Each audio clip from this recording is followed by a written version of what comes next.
a Noble Media Group member.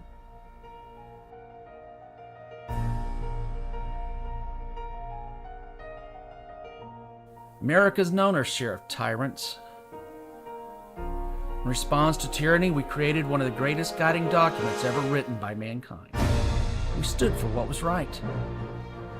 We've also made mistakes, but we corrected those mistakes by fighting for what was right both inside our borders and beyond. Today, America faces another challenge: Christian nationalism. Misguided faith and misguided patriotism justifying misguided deeds. Lord, turn the hearts of those who are in power and position to make decisions. That's not who we are, America. The Constitution is as true today as the day it was ratified. America stands for freedom, and America stands for doing what's right. And it's time we start restoring the American dream. Hello, everybody, and welcome back to Restoring the American Dream. This is Brian Mistro. We're back with Aaron Astor and certainly the great Michael Faulkner. So we're continuing what we did this last Tuesday in a discussion of what the role is of America or government in the lives of its citizens. What do we do? And so I just want to point out a couple of things that we talked about this last time that we dived into a lot of the history of it and how the government has changed and its responsibilities seem to have changed with it. But we never really dived, Michael, into what the real role of government is. And I think that was always your point. We talked about socialism this last time. And when you say that, obviously everybody goes knee jerk, and there's some truth to that. But democratic socialism is making another big comeback in the country, as is I think we can say fairly that fascism is also making a comeback. And so you let's talk about what the role is for the government and kind of what your vision is, Michael. So I'll go ahead and put it over to you, my friend, and let you take over.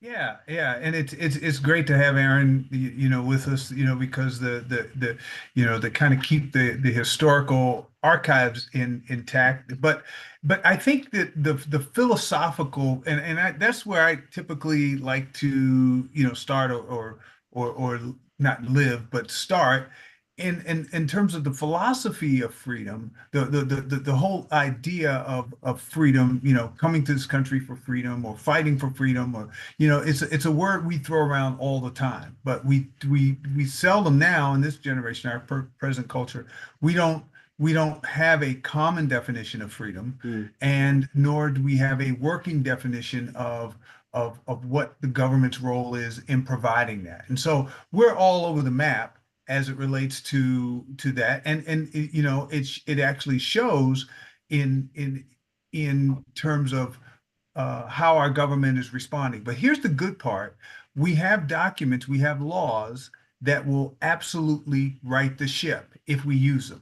We have the separation of powers. If Congress will do its job, they will absolutely be able to put in check any of those checks and balances.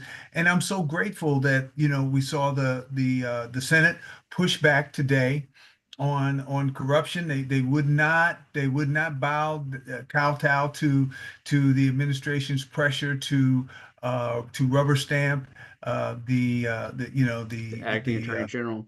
The acting attorney Blanche. general. Yeah. I mean, Todd Blanche.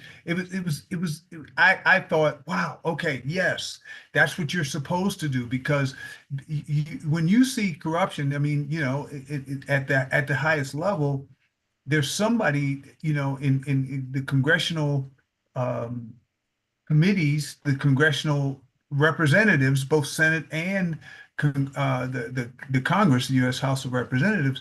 They should take note of that, and they have laws, they have rules, they have precedents, and so all of those things together can absolutely help us. But what is freedom, and what is the government's role in providing that or protecting that freedom? And I and anybody that's watching, this is a very important question Hmm. and very important discussion for all of us as Americans to have, because for generations we've assumed we move, and we now look through the lens of history, and but but do we really understand what those who came before us really worked toward? And especially that's why I call it restoring the American dream, because it's about restoring that common definition of what the American dream is and what freedom is. So that's a word salad, but it really it frames something that's in my heart, and I'm pretty passionate about having that dialogue. So, what is freedom? What is the government's role in providing that nebulous thing? Does the government have a role in providing that? Yeah, so in countries around the world, I guess they have, um, well, we'll exclude some of the fascist countries and so forth, but let's go to a lot of the European countries, which I think their definition of freedom might be a little bit different than maybe what ours is. And so I'm going to hit on, if I can just throw up a slide real quickly, Michael, that you put up so eloquently. And I want to talk about democratic socialism. Not for it, not against it. I am just throwing this out there as the view, and then we can bounce back and forth whether or not that even is where we're at today, or what the DSA is today, or so forth. So you eloquently put in some notes that you sent to me before this. You said democratic socialism is the government ownership of industries, redistribution of wealth, expanded public services, and political democracy remains. Um, so, you take a number of the countries in Europe, and they have a heavy investment into what I would call very socialist type of programs, especially in healthcare, right? I mean, especially in health, even Canada in healthcare. So I'm gonna throw that over to you, Aaron, and being our historian, um, what do you think the founders saw as, restoring the American dream? What do you think the founders saw as the government's role in its citizens and protecting its citizens? Well, I think we think about what happened 250 years ago. I mean, why do we talk of 250? It's because of, I mean, the Revolutionary War lasted from 1775 to 1783, but 1776 was special because that was when the Declaration of Independence not only literally declared independence from the British Empire, but laid out a set of principles based around natural law principles that Thomas Jefferson famously, the triumvirate of life, protecting life, liberty, and the pursuit of happiness, endowed by our creator. The point, we can argue about the nature of the creator, but the assumption here was that these are inborn rights. They are, and he says this is self-evident, although he does say we hold it to be self-evident, and assuming the assumption is not everyone does hold that to be the case. But life, liberty, and the pursuit of happiness. Now, that triumvirate comes from 100 years earlier, from John Locke, the philosopher John Locke, who talked of government's role as simply to defend life, liberty, and property. There are some formulations that will say life, liberty, property, and the pursuit of happiness. There's variations of it. Jefferson used the term pursuit of happiness. The reason the property part is interesting, though, is that when you talk about the government ownership of industry, which is the DSA, the socialist, that would obviously come in violation of that, individual private property. That there has been a lot more sort of leeway and fuzziness about whether that is as strong of a pillar as some of the others. But there's clearly some sense of, if the government could, take one's property, that it would have to make you whole. It would have to give you something back. At least that was the formulation later on when the modern welfare state came to be in the FDR era, with Social Security, for example, that you are paying into it and you're getting something back. It's not just the government's just seizing it from you just because it wants to. And I think that gets to something something that welfare states can tend to be more successful when there is a belief that everybody is fairly putting in and everybody's fairly getting out. What they does, or it gets into trouble is when there's a view that some people are putting in and unfairly others are taking it. It violates a sense of fairness there. And that's when people feel like these rights are being violated. Because these rights, I think, are held deeply as being inborn, and the government's job is supposed to be to protect them. So I think sometimes when we get into questions, arguments about public policy, about healthcare, there's often, I mean, there's a reason why Social Security and Medicare poll very well, but for example, getting rid of college debt does not poll well, and it's because the assumption is everybody needs one of these things. It's almost like everybody needs the air and water, and so if it's a universal thing, then you can say, well, everybody's putting in, everybody's getting out. It feels more contractual. It may not be technically so, but it feels that way more to the broader public. Whereas if it's giving from one group and taking from one and giving to another, that feels more it feels more like it's seizing, it's making favorites, that's very politically aligned. Even if one could argue that it's historically justified, it doesn't sit as well with the general public. Yeah. So I'm going to throw something out to you, Michael, because he brought up a good discussion.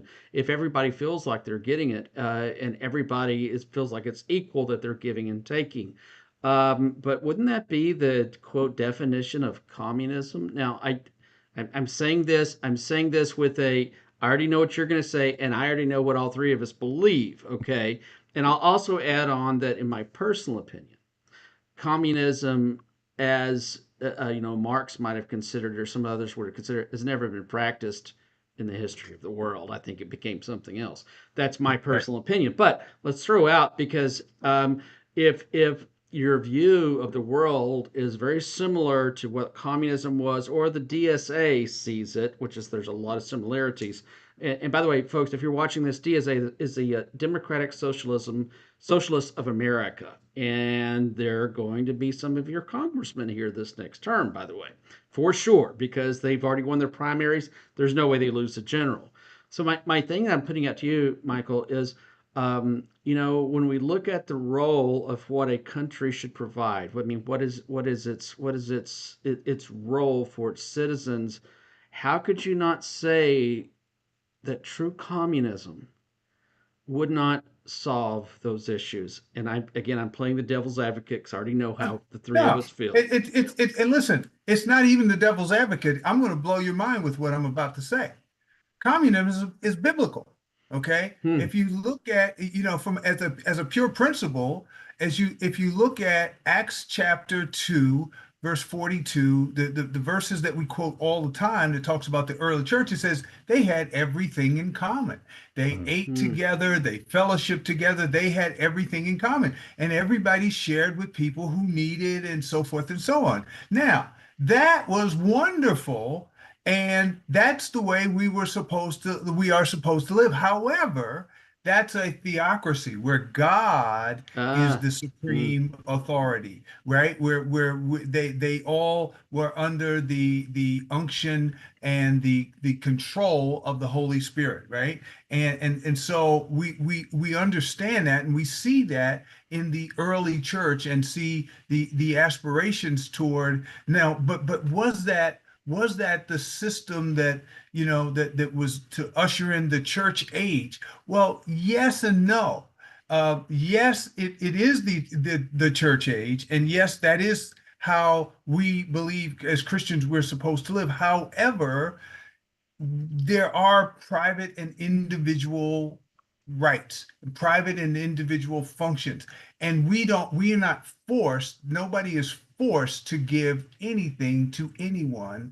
There's even the word tithing, or giving a percentage of one's income, is a recommended. So the Bible says that God loves a cheerful giver. Why am I going through all these biblical principles? Because I wanted to talk about communism. It's communism as a pure principle, and one of my great readings early on, it's comparing Karl Marx, his comments. It's a quote from Karl Marx, and it's a quote from is it Lenin? A noted theologian, and it says, well, which of these, which said what, and you know, and it was yeah, C.S. Lewis, and it was like you would think that the Karl Hmm. Marx comments were the ones that were made by C.S. Lewis, and it's not. I mean, you know, so because Karl Marx early on, before he denounced the church, was really, you know, aspiring to do. So I'll say that.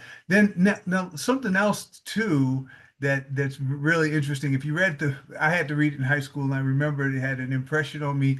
Is Animal Farm, right? It was a great Oh, book. yeah, yeah, yeah, Yeah, yeah. yeah, yeah. I'm You starting to know, see where this one's and going. the great quote is like some animals, all animals are equal, but some animals are Equal more than equal others. than others, right? And that's the great one of the great principles of communism. Human nature cannot mandate that people do what they're supposed to do. That's the whole point, is you have to have laws that will guide and be guardrails when human nature does its thing. We're seeing human nature now run amok right now at the highest levels of government with corruption.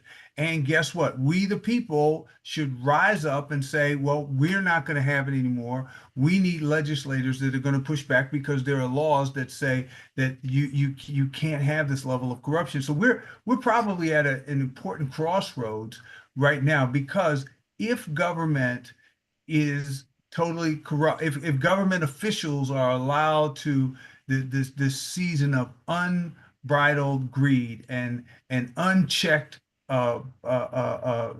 corruption, then our republic is doomed. So in terms of the you know, what is the role of government in protecting those freedoms? I think the role of government, to be honest, is to protect the role of government. Is to protect the honesty and the integrity of government, and to do that. I know I'm talking a lot, taking up a lot of the air out of the room, but I went to Amsterdam several years ago, traveled with a youth group. This was over 25 years ago, and stayed with a Dutch family. And, you know, they have a socialistic, you know, government. And I was asking, well, how much, you know, income tax do you pay? And they said, oh, about 40%. I was like, oh my goodness, how Yeah. could you do that? Ah, ah, ah, right. And then, you know, but they get, you know, free healthcare, and they were very, very happy. And the home that they lived in was very middle class, but it was nice. The accoutrements were nice and so forth and so on. And I thought, wow, well, okay. So now, fast forward 25 years later, we're paying 40%, and we don't have free medical, you know, medical service. And, you know, by the time we add it all up, of what we're paying as the American public, we're getting ripped off, because we're paying the highest medical expenses of any, you know, any modern country, you know, with the highest medical expenses, and have the I don't want to say the worst health care, but I'll say the worst health outcomes. You know, that we're an unhealthy, generally an unhealthy nation, and we pay these exorbitant amounts of money to be unhealthy.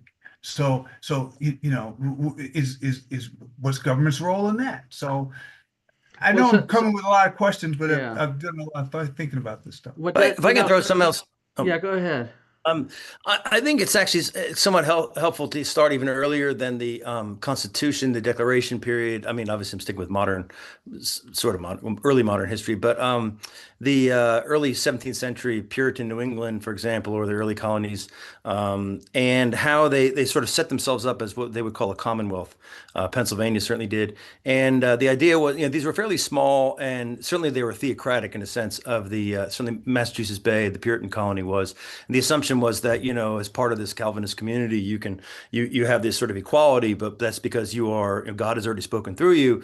But they quickly had to deal with this question of dissent. I mean, when Rhode Island is created, you know, they have to deal with this question of dissent, that there's diversity within the group. New Netherlands becomes New York, which is a already very diverse place from the beginning.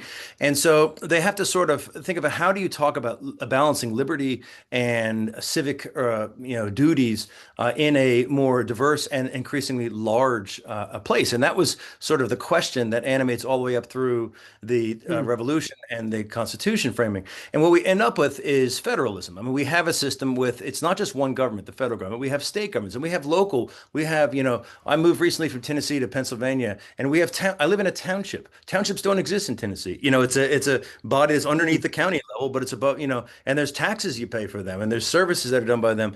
Everywhere you live in the country, in this country, has different, there's a web of governance, and we give certain authorities and powers to them. We don't often think about it until, say, the pandemic came along, and then suddenly we're very much aware who has the power to affect certain things.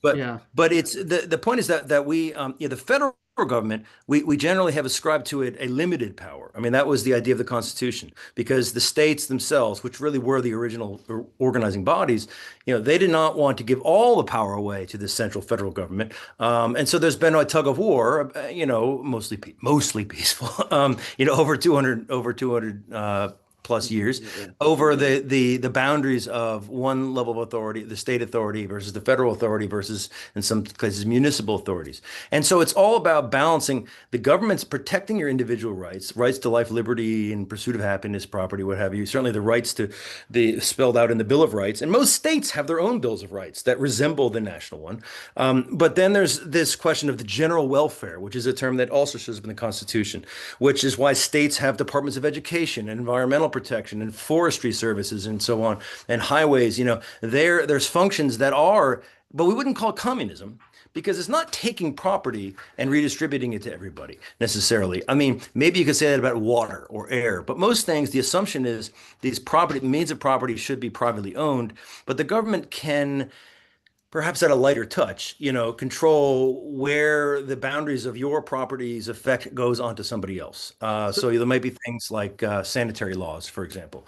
And we sort of and we argue about these things in the political sphere. So some places will allow for more freedom to own fireworks, personal fireworks in one state, and in another state you can't, because one state has decided it's too unsafe and another state has said you should have an individual right, or you have to wear a motorcycle helmet in Virginia, but not in Maryland. I mean, there's different laws about these things that state levels have deliberated over, and those deal with personal freedom, but they are balancing acts that have to be adjudicated through. And if the people feel broadly that the system is responding to those different, shifting value sets, then the system works. If they feel that it has been so removed from the people and is only interested in some corrupt financing power, then we get this frustration that I think we're starting to see today. So I want to bounce it off of you, because I'm going to use current politics for a second, and I'm going to ask you, Michael, and then I'm going to ask you, Aaron, because the very identity and definition of what you're talking about in state rights, I mean, that's what we're talking about here is a republic of state rights.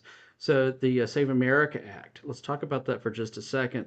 And so the State America Act is the federal government enacting that you must show ID if you vote, that you must prove that you're a U.S. citizen before you can register to vote, that the United States government under the Department of Homeland Security will monitor for every one of the states, have to put their voting rolls in, which they'll scrub through to decide who will vote. And then number 4, that they will take away mail-in voting, which has always been the purviews of the states to decide how they run their voting. And so I'm going to bounce it off of you, and we've only got 7 minutes in this, because this could be a whole other topic. But Michael, is that restoring the American dream when the federal government takes over how states manage their own voting? No, it's crushing the American dream. My wife and I both mail in our ballots. We have done it since the pandemic, and we've gotten used to it. We like it. We like the system. We both vote. We both look through every ballot and so forth. And I think it's a horrible system. That's one of the things I enjoy about Pennsylvania, and I do believe my vote counts. I don't believe that's heavy-handed with the federal government. That those rights belong to the states. And Aaron, at another date, not necessarily today, but I really want us to delve into the whole rights of state federalism and how it came to a crescendo, really, that debate during the Civil War. I mean, because that was one of the fundamental things that the Civil War was being fought over. But I think so. To answer your question directly, I think the Save America Act, as it is written right now, it will crush the American dream. I think it will hinder people from voting, and anything that hinders or diminishes people from voting, I think is destructive to America. Aaron, you're a historian. My goodness gracious, there's nobody that we've ever had on any of our programs that knows more about history than you do. The Save America Act, would the founders have supported it? No, certainly not, because they would have reduced all voting was done at the state level. I mean, they there was not even another alternative for it. I mean, you come out of the Articles of Confederation, everything was at the state level. It was the House of Representatives created with the new Constitution was unique in that you'd have direct voting that goes right to the right to the Congress. I mean, this is one of my problems with gerrymandering is, I mean, I kept hearing this over the last several months about these states saying, well, like when Tennessee, got rid of the Memphis Democratic district and said, well, this is a red state, but that's not Madison laid this out specifically that I forgot which were in the Federalist Papers, but that basically the House of Representatives is not supposed to represent the whole state. The Senate is. I know we've talked about this, but the 17th Amendment before. Yep. But the House of Representatives is not. It's supposed to be directly from the people. And so a state is not supposed to decide that, well, because we lean one party to another by maybe 55-45 or 60-40, that therefore it should be 100-0 in terms of its 10 or 11, however many representatives it has. That is a violation of this arrangement that was supposed to be decided from the beginning. Now, all that said, the federal government has intervened many times. The 15th Amendment, obviously, which protects the right to vote based on race, or at least bans based on race. VRA. The Voting Rights Act, which is authorized by the 14th and 15th Amendment. I mean, the Constitution has changed since then and has given the federal government a lot more power. The Motor Voter Act. I mean, this whole way of, it used to be way back in the day to get to register to vote, you had to go to the courthouse, make a special effort to do it. Now, most people register just at the Department of Motor Vehicles. You just check a box, boom, you're in. And it's designed to be more convenient. Obviously, vote by mail, which Florida, I think, was one of the pioneers for, because you have so many of the, people who travel there. Yeah. So you have people who are not there all year. So it makes it more convenient.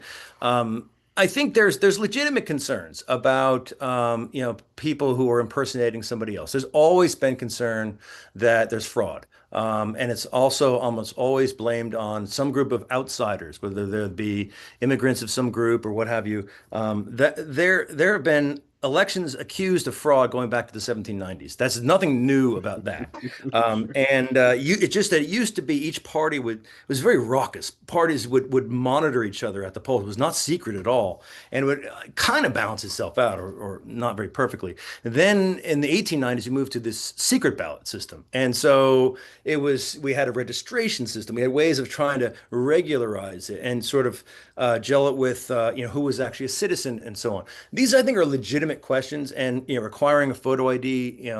Nowadays there are very few people who don't have it.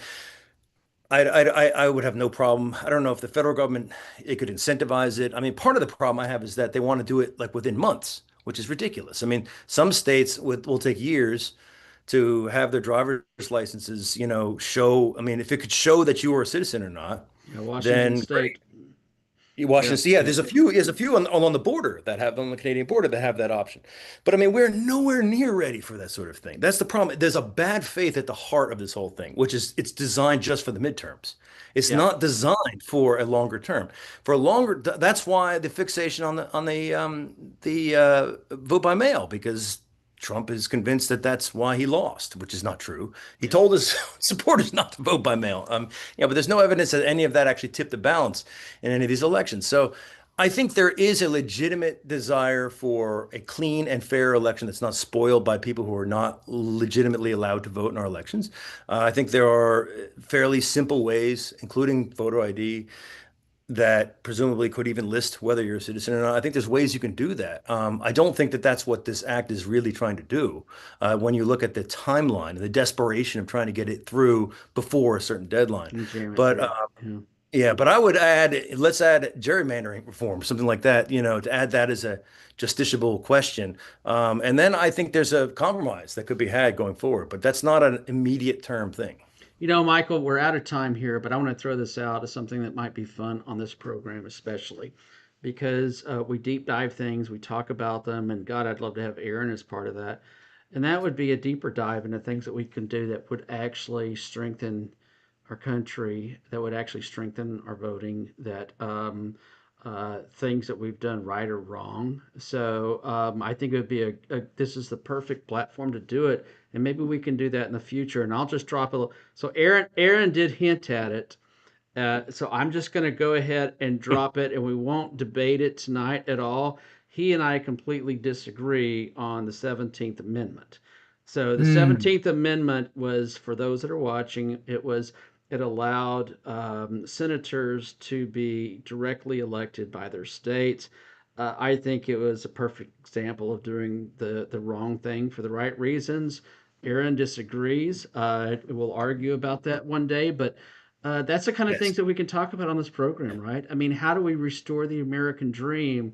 And so much of this is conversations with folks like you, Michael, and Aaron, that I mean, you're passionate about it. You know what you're talking about. You can add a biblical perspective.